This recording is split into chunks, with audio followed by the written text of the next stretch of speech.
Practical बना के पेश किया था वर्किया का। तो जिसकी तस्दीकी वीडियो लगी तो बहुत सारे दोस्तों के मैसेज आना शुरू हो गए, वर्किया कैसे बनती है, वर्किया कैसे बनती है। क्योंकि हम दोस्त ऐसे हैं, नुस्खा देखते हैं तो देख के चुप हो जाते हैं, जब उसकी कुछ तस्दीक आती फिर कहते हैं आपको लाना चाहिए, फिर वो नुस्खा भूल चुका होता, डायरी पे नोट नहीं करते। तो आज बाबा जी ने दोबारा ये नुस्खा बनाया, इसके जवाब फिर मैं रिपीट कर देता हूँ। सुबह बताया था कि 150 ग्राम 150 ग्राम आपने 7 अजवाइन लेना और 10-12 ग्राम 15 ग्राम तक आप वर्किया की छोटी छोटी डलियां कर लें। ये शायद देख लें, आप करीब से पिक लेंगे। तो इसके बाद आपने 50-50 ग्राम के 3 उसके पैकेट बना लेने हैं 7 अजवाइन के। वर्किया को कढ़ाई में रखने, 7 अजवाइन उसके अंदर कढ़ाई के डाल के चूल्हे के धीमी आंच के ऊपर 7 अजवाइन को आप उड़ा दें। 7 अजवाइन उड़ जाएगा, फिर दूसरा डाल दे, फिर तीसरा डाल दे। 5-5 मिनट के 3 अमल है। उसके बाद कढ़ाई में आग भी लग जाए तो कोई परेशानी वाली बात नहीं, नीचे से आग बंद कर दे, जो ही 7 अजवाइन उड़ जाएगा आग खुद का खुद बंद हो जाएगी। अब इस वर्किया को आपने उठा के पीस लेना, मिसले को बाहर कर लेना।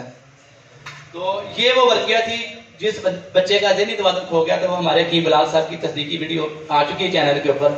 तो बच्चा सोया था, रात को सुबह उठा तो उसका ज़हन काम नहीं कर रहा था, तो वो परेशान होकर ले गए जनरल हॉस्पिटल। उन्होंने सीटी स्कैन रिकमेंड किया, वो हो नहीं रहा था। बच्चा मुसलसल 3-4 दिन से ना सो रहा था और साथ में जो है ना उसका ज़हनी तवाज़ुन खो चुका था।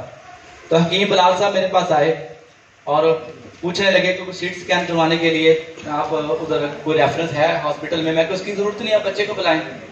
बच्चे को बुलाया और अल्हम्दुलिल्लाह अल्लाह ताला रियाकारी से और तकब्बुर से महफूज रखे कि मैंने बच्चे की नब्ज़ भी नहीं देखी। मैं बच्चे को देखा, मैं कहा ये बच्चे के जो है ना बलगमी मसला है, इसने लाजमी तौर पे कोई ठंडी चीज़ रात को खा के सोया होगा। तो उसकी वालिदा ने बोला जी हाँ, तो आज का दिन था और छुट्टी थी, बारिश हल्की हो रही थी, इसने कुल्फी लेकर खाई।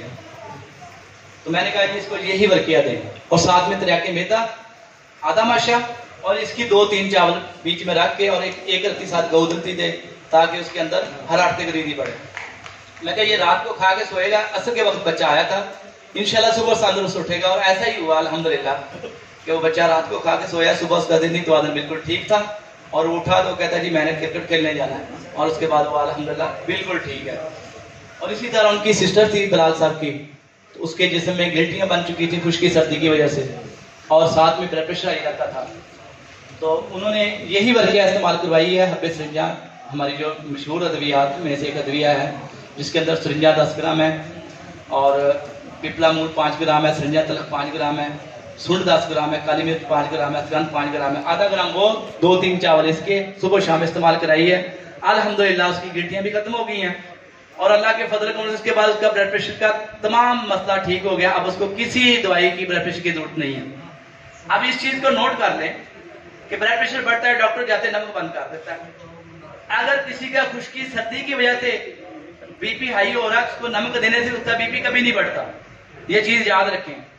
बहुत कम मरीज ऐसे हैं जिनका मरीज का खून पतला होने की वजह से बीपी बढ़ता, उन मरीजों को नमक बंद किया जाता है और ऐसे मरीजों को खून पतला करने वाली अद्वियात दी जाती। जबकि हमारे पास जो 80 से 90% मरीज होते हैं वो खून गाढ़ा और खुश्की सर्दी के मरीज होते हैं, उनको नमक बंद करने की कोई जरूरत नहीं है। आप उनको बकरे का गोश्त दिन रात खिलाएं, देसी घी खिलाएं, अजवाइन खिलाएं, पुदीना खिलाएं, अदरक खिलाएं, कभी बीपी नहीं बढ़ेगा। मैं इंशाल्लाह स्टाम्प पेपर पे लिख के दे देता हूँ। यहाँ किसी बंदे का बीपी बढ़ा हो, 200 पे मिलाओ, अभी 1 चम्मच नमक खिलाता हूँ, बीपी नीचे आएगा ऊपर नहीं जाएगा। बहुत खूब, बहुत खूब। ये इंशाल्लाह अल्लाह के फजल कर से तबीब को अपने ऊपर कॉन्फिडेंस होना चाहिए। आपको कोई बंदा कॉल करता है कि मरीज को हार्ट अटैक हो गया, उसको पसीने आ रहे हैं, आप उसको आधा चम्मच नमक खिला के देखें, फौरी इमरजेंसी जाने से पहले उसका हार्ट अटैक का दौरा खत्म हो जाता है। इसकी वजह यही होती है कि खून गाढ़ा होने वजह से क्लॉट आया होता है और नमक फौरी खून को बदला करता है। इस हवाले से थोड़ी सी वजाहत फरमा दें कि जो बीपी कई लोगों का ऊपर वाला बढ़ा होता है, कुछ का नीचे वाला बढ़ा होता है, इनके मिजाज में क्या फर्क है और इसमें ट्रीटमेंट में क्या करेंगे? जी, जिनका बीपी नीचे वाला बढ़ता है ये गुद्दी सोजश के मरीज होते हैं और जिनका ऊपर वाला बढ़ता है ये अज़लाती सोजश के मरीज होते हैं और इनकी हमेशा गैस को मद्देनजर रखें। जिनका ब्लड प्रेशर ऊपर वाला बढ़ेगा वो अज़लाती सादी होंगे और जिनका ब्लड प्रेशर नीचे वाला बढ़ेगा वो अज़लाती गुद्दी यानी गरम खुश्क मिजाज होंगे और जिनका सिस्टोलिक और डायसिस्टोलिक दोनों बढ़ेगा वो गुद्दी होंगे। जी, यही मैं कर रहा हूँ कि गुद्दी सोजश से मराज जब अदलात का ताल्लुक गुदर के साथ हो जाता है तो गुद्दी सोजश यहाँ से स्टार्ट लेती है। आपको पता है कि डायलिसिस के मरीज अज़लाती गुद्दी होते हैं अक्सर। पेशाब बनना बंद हो चुका है, लेकिन हम उनको अद्वियत कौन सी देते हैं? बुद्धि सोजश उतारने के लिए, जबकि हम उनको कभी बुद्धि जलाती दवाई नहीं देते। ये नहीं डिक्लेयर करते ये अजलाती बुद्धि है। बहुत सारे तबीब शायद नजरिया ना जानते हो, मैंने इसलिए जर्नल बात करते हैं कि दो सबकी समझ में आ जाए। अगर मैं इसको ऐसे बयान करूंगा तो अजलाती साबी अजलाती बुद्धि बुद्धि जलाती, तो बहुत सारे हमारे 50% तबीब ऐसे बैठे जिनके सर से गुजर जाएगी। अब जब मैं उनको बुद्धि सोजिश कहूंगा, गर्मी का मरीज कहूंगा, तो दोनों को पता चल जाएगा, नजरिया वालों को तो चलेगा, साथ में जलाने वालों को भी चल जाएगा। अच्छा, और जब मरीज की आप गैस खत्म कर देंगे ना, हमारे पास जितने मरीज आते हैं, जब उनको बोलते हैं आपने गोश्त खाना है, मेरा बीपी बढ़ता है, आपने अंडा खाना, हमारा बीपी बढ़ता है, हमारे कोलेस्ट्रॉल है, तो मैं उनको कहता हूँ कि जी आपने जैसे घी भी खाना है, अंडा भी फ्राई खाना है, गोश्त भी खाना है, लिपिड प्रोफाइल की रिपोर्ट आज इधर रख लें, 15 दिन बाद दोबारा करवा लेना। आपका टीजी नीचे आएगा, गुड कोलेस्ट्रॉल पूरा होगा और टोटल कोलेस्ट्रॉल नीचे आएगा। कभी भी देसी घी खाने से जो है ना आपका हार्ट का मसला नहीं हो सकता। अब तो जो बड़े सीनियर डॉक्टर है ना हार्ट के, उन्होंने लिख के देना शुरू कर दिया देसी घी खाएं, लेकिन क्या करें 50 साल उन्होंने मुखालफत की है, अब नई नस्ल खाई तक जिनको उल्टियां आती हैं। और बहुत सारे हमारे ऐसे